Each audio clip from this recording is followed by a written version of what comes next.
दृष्टि से बाण शक्ति से जीते ये सारा रण, शांत चित धरे आत्मबल भरे जीते हर बाधा कर, छूट ना पाए लक्ष्य हो जाए जुड़ा होकर, सूर्य तेज है कवच चढ़ा इसके। दोबारा ऐसा दुस्साहस मत करना, अन्यथा कुछ करने के योग्य नहीं रह जाओगे पौंड्रक। मेरे पक्ष में होकर मुझे पर प्रहार करता है मूर्ख दुर्योधन। ये तुम्हारा मित्र है या शत्रु? तुम्हें पूर्ण विश्वास तो है ना कि ये हमारे ही पक्ष में है? इस सूत पुत्र मित्र को समझा दो कि मेरे और उस पाखंडी कृष्ण के मध्य आना बंद करे, अन्यथा तुम्हारे मित्र को दुष्परिणाम भुगतना होगा। मित्रगण, पौंड्रक को चित कह रहा, तुम हमारे पक्ष में हो, तो पौंड्रक को वासुदेव पर प्रहार करने से क्यों रोका? क्योंकि मैं वीर दुर्जय योद्धा दुर्योधन के पक्ष में हूं। पीठ पीछे वार करने वाले को कायर कहा जाता है, वीर नहीं। और ये कहां का न्याय है मित्र? जहां एक निहत्थे पर पीछे से वार किया जाता है, क्या युद्ध से पूर्व ही हमारे पक्ष के योद्धा युद्ध के नियम भूल गए हैं?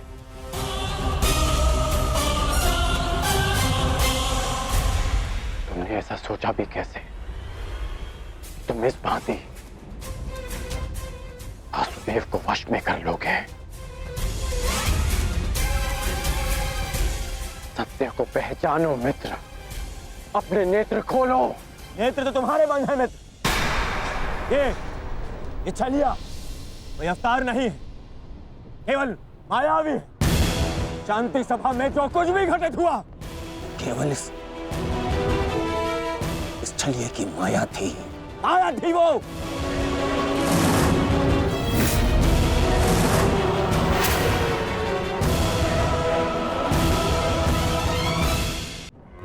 मित्र, तुम फिर से भूल कर रहे हो। भूल तो दुर्योधन ने किया, तुझे अपने पक्ष में रखकर विश्वासघाती। सत्य का ज्ञान तो तुझे नहीं है, तू अपने नेत्र खोल के देख। दुर्योधन, ये विश्वासघाती इन पांडवों के साथ और इस छलिए कृष्ण के साथ जाकर मिल चुका है। छलिए कृष्ण की वाणी बोल रहा है, उसके वश में है ये। अपने कर्मों को वश में ना रख पाए, परंतु अपने शब्दों को विराम लगाओ पौंड्रक।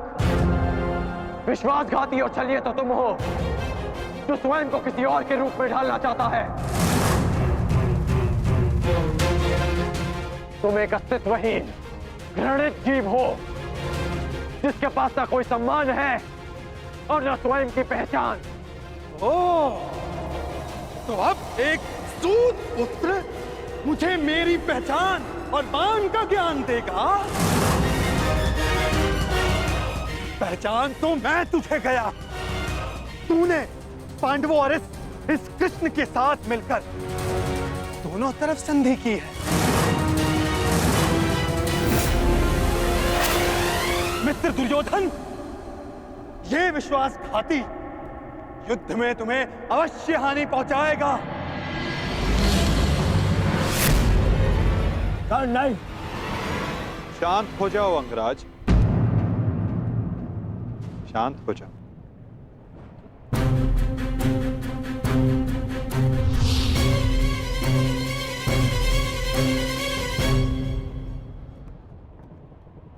उचित ही तो कहा था पौंड्रक ने।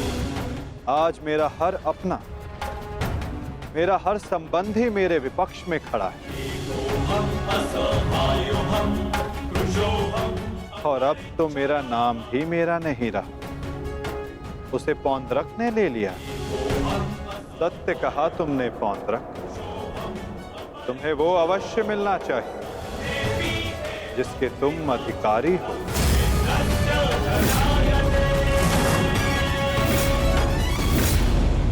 अद्भुत कृष्ण अद्भुत, आज प्रथम बार तेरे मुख से सत्य निकला है। चलिए तो अब मुझे वो सुदर्शन चक्र दे दे जिसका वास्तविक अधिकारी मैं हूं।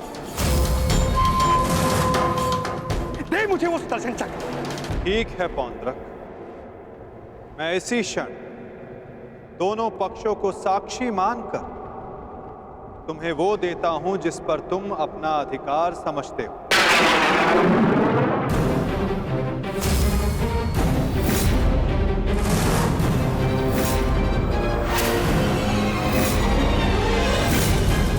जो निश्चित रूप से तुम्हें वासुदेव में परिवर्तित कर देगा।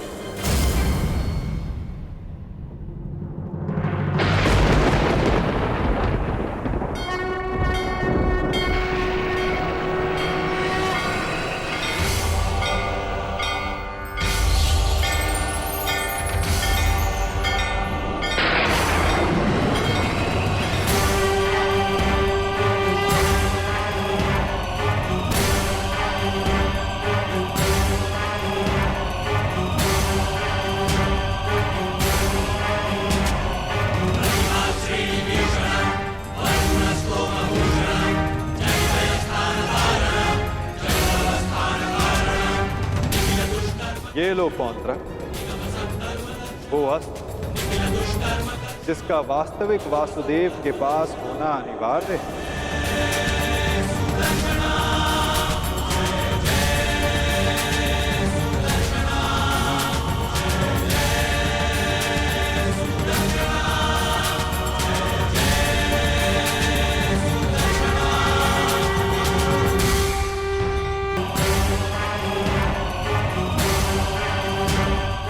ये लो पौंद्रक, वो अस्त्र जिसका वास्तविक वासुदेव के पास होना अनिवार्य है।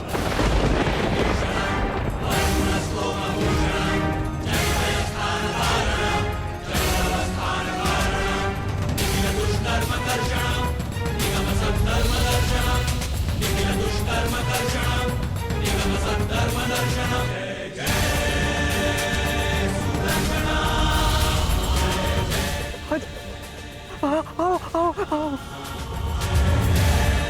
शीघ्र आओ।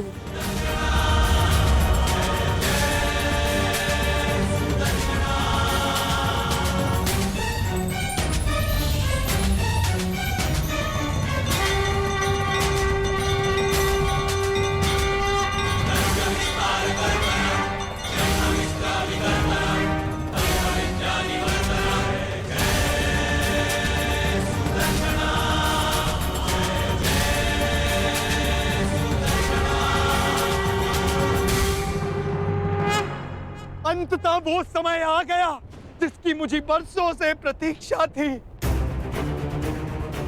मुझे मेरा सुदर्शन चक्र मिल गया मुझे मेरा सुदर्शन चक्र। अब मुझे परास्त कोई नहीं कर सकता, क्योंकि मैं अब सर्वशक्तिशाली हूं। मैं वासुदेवा।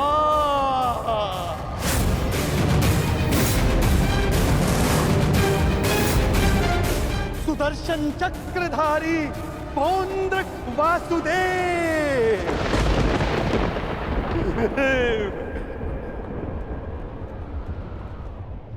अब समझा मूर्ख सूत पुत्र कि वास्तविक वासुदेव कौन है? तेरे इस छलिए कृष्ण ने भी स्वयं यहां स्वीकारा कि वास्तविक वासुदेव कौन है। यदि अब तूने मुझ पर कोई प्रहार करने का दुस्साहस किया तो अब तू भली भांति जानता है कि मुझसे बुरा और कोई नहीं होगा। क्षण भर में वध कर दूंगा तेरा।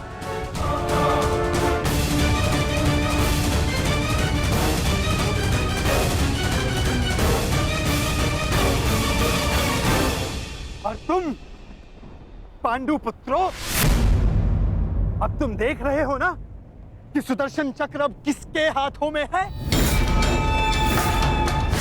मेरे वास्तविक वासुदेव के हाथों में है ये सुदर्शन चक्र। अब तुम सब मेरी पूजा करो, क्योंकि मैं ही वास्तविक वासुदेव हूं।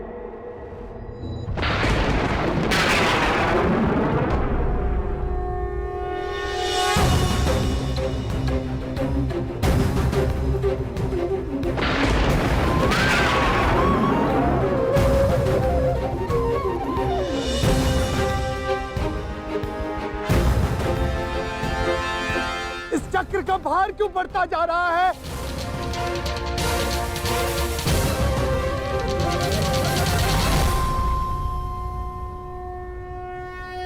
दुर्योधन, ये चक्र भारी होता जा रहा है। ये चक्र मुझे कुचल देगा।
ये क्या किया आपने? वध कर दिया, छल किया, फिर से छल किया आपने।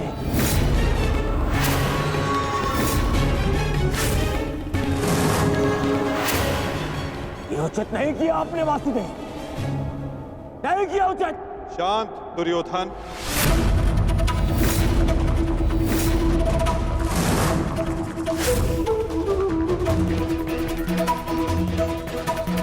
इतना क्रोधित क्यों हो रहे हो गांधारी नंदन? मैंने तो तुम्हारे मित्र को वो दिया जो वो मुझसे मांग रहा था। अब वो उसका भार नहीं सह पाया, ये मेरा दोष नहीं। औंद्रक ने अपनी मृत्यु का आवाहन स्वयं किया था दुर्योधन, और इसके लिए तुम्हें आक्रोश में आने की कोई आवश्यकता नहीं। क्रोध नहीं आएगा, क्रोध आना आवश्यक है। तुम्हें देखकर, इन पांडवों को देखकर, तुम्हारा छल देखकर।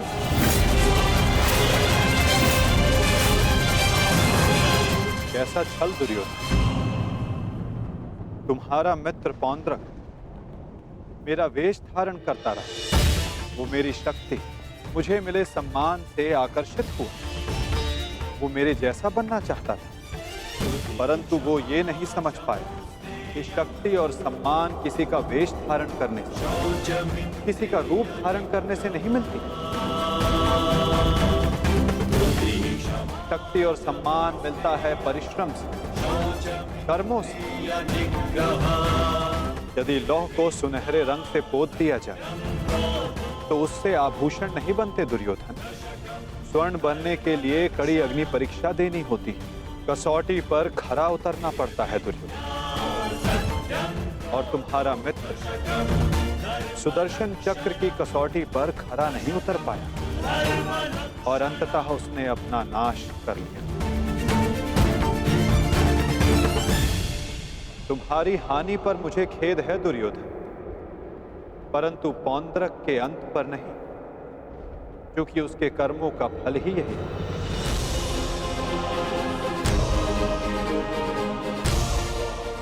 अब आज्ञा दे युवराज।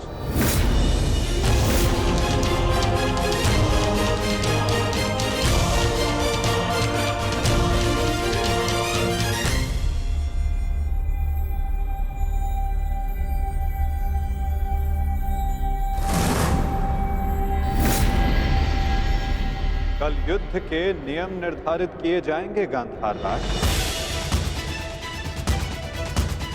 जब युद्ध क्रीड़ा में नियम निर्धारित किए जा रहे थे तब वहां मैं उपस्थित नहीं था, परंतु इस बार उत्सुक हूं ये जानने के लिए कि इस युद्ध में अपनी विजय के लिए आप क्या नियम बनाएंगे गांधार राज।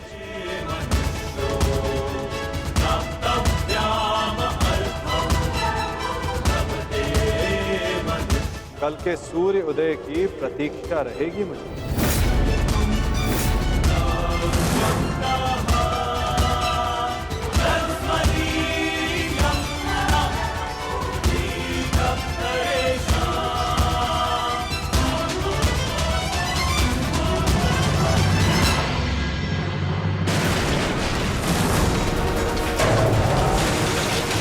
क्या हो गया? ये क्या कर रहे हो तुम?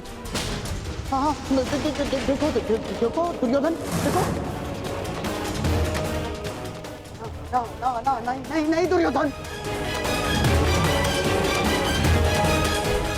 मैं उस वासुदेव को नहीं छोड़ूंगा।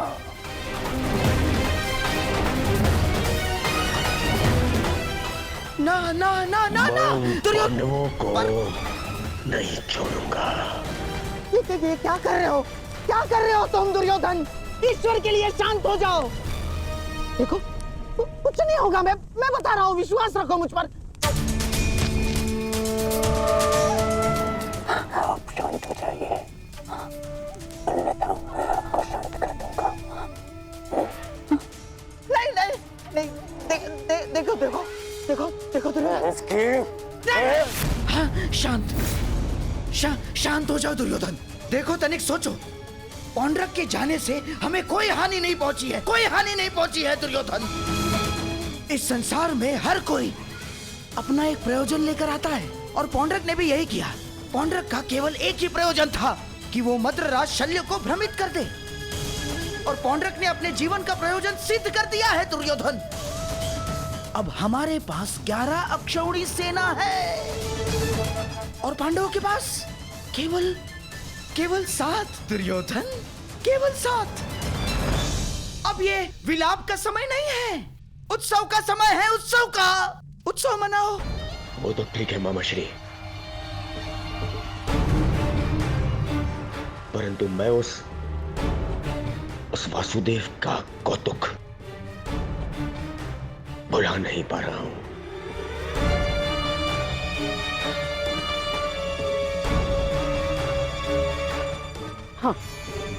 हाँ, देखो सब ठीक हो जाएगा दुर्योधन। हाँ? तुम बैठो। अब ये सब कुछ छोड़ो ना दुर्योधन। देखो युद्ध में वो कृष्ण छलिया कुछ नहीं कर पाएगा। पूछो क्यों? तो निहत्था है वो। अब इस समय हमारा पक्ष सबल है, हमारा पक्ष, और पासा हमारे हाथ में है दुर्योधन, हमारे हाथ में। कैसा पासा? अब देखो, कल युद्ध के नियम निर्धारित किए जाएंगे। ऐसे नियम बनाऊंगा कि पांडव पक्ष आ जाएगा, और फिर वो छलिया कुछ नहीं कर पाएगा वो छलिया।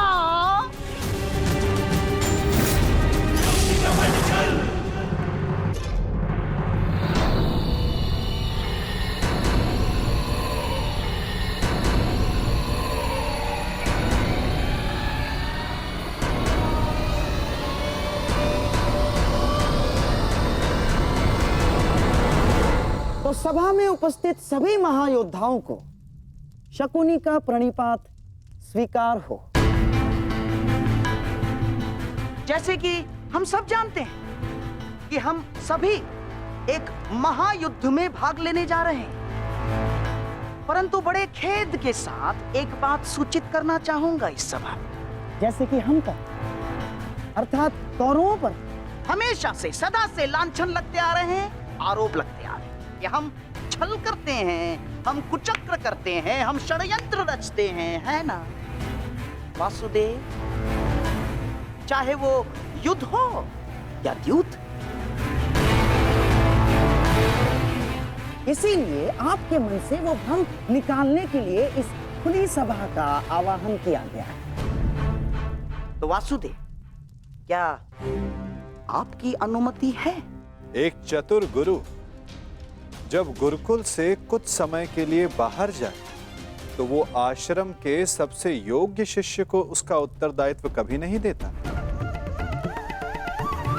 वो आश्रम के सबसे नटखट शिष्य को ही इसका उत्तरदायित्व सौंपता है। क्योंकि जब बिलाव को माखन की रखवाली के लिए स्वयं बिठा दिया जाए तो किसका साहस कि वो माखन चुरा सके। अर्थात आपको भी अनुमति अवश्य है गांधार राज।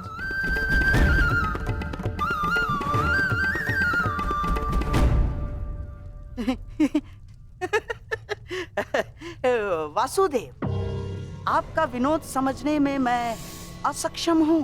मेरे कहने का आशय मात्र केवल इतना है गांधार राज कि मैं आपके वचनों से सहमत हूं। यद्यपि युद्ध सीमा बढ़ाने या सीमा पर अतिक्रमण रोकने के लिए होता है, तो युद्ध के नियम और सीमा निश्चित कर लेना आवश्यक है। क्योंकि यही नियम, यही सीमाएं इस युद्ध को धर्म युद्ध बनाएगी। तो ये बात आप सरल मार्ग से भी बता सकते थे वासुदेव। यदि आपका भाषण समाप्त हो गया तो हम युद्ध के नियमों पर चर्चा करें। वैसे भी हमारे और आपके पक्ष की सेना के अंतर को देखते हुए ये युद्ध केवल औपचारिकता मात्र रह गया है।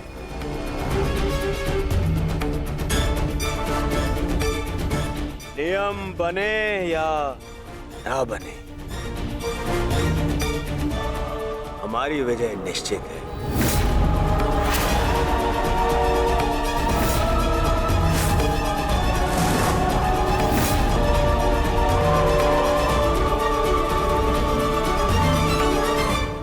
बने या ना बने, हमारी विजय निश्चित है। इस आत्मविश्वास का कोई एक कारण तो बताओ।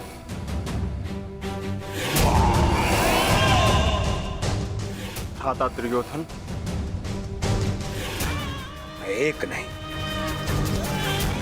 दो नहीं, तीन कारण बताता हूं, जो समझ आए चुन लेना।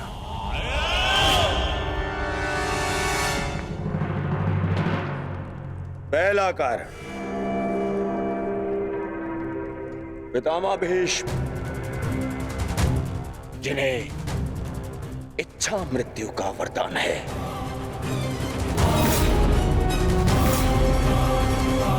दूसरा कारण,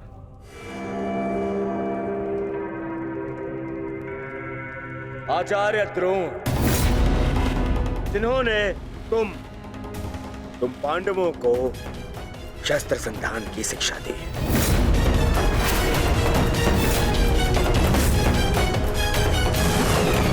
क्या इनके धनुष को काट सकने का समर्थ है तुम में से किसी के पास भी? इनका समर्थन भी मेरे पास में। तीसरा कारण,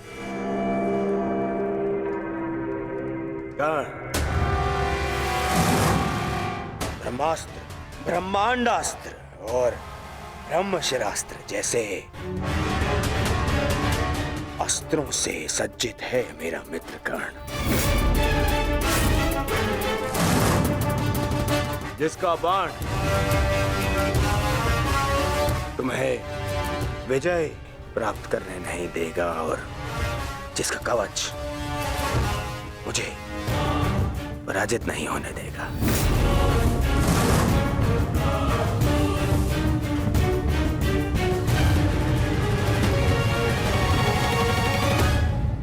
इसके अतिरिक्त मोहम्मद शकुनी,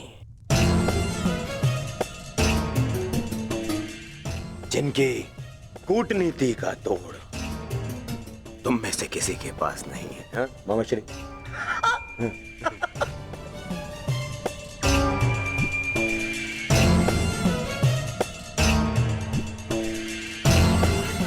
भद्रराज शैल्य, नारायणी सेना, अब अरे ये तो 3 से अधिक कारण हो गए, है ना अर्जुन? जिसके पास इतने सारे कारण हो उसे कौन पराजित कर सकता है?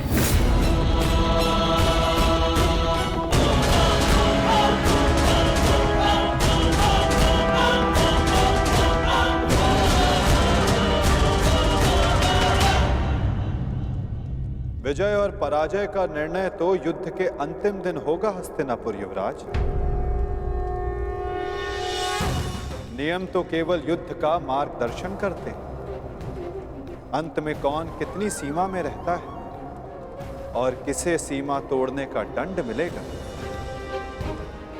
ये तो समय ही बताएगा।